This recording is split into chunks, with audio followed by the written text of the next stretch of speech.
So hi! Welcome and welcome back to my YouTube channel, and for today's tutorial, ituturo ko sa inyo kung paano nga ba mag-register ng GoWatch 10 sa ating Globe SIM.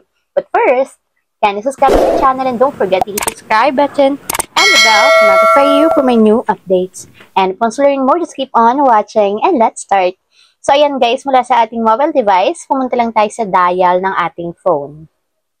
And dito naman is, idadial lang natin is *143, number sign or hashtag, and then call. And then after nyan guys, piliin natin dito is yung number 6, which is yung Go Boosters. So type lang natin yung number 6 and then send. So ayan guys, hanapin nyo lang yung GoWatch 10. So kung makikita nyo nasa number 2 siya, so kaya ang itype natin is number 2 and then tap send.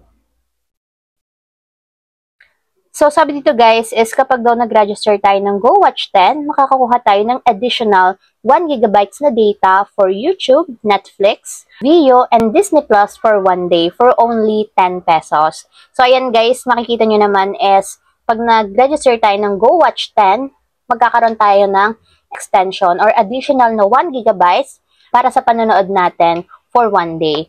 So, 10 pesos lang siya guys. So, para subscribe, type natin yung number 1. And then, tap nyo lang yung send. So, ayun lang guys. Ganun lang kasimple kung paano nga ba mag-register ng GoWatch 10 sa ating Globe SIM. If you have a question, can you comment down below and don't forget to hit the subscribe button and the bell to notify you for my new updates. And thank you for watching!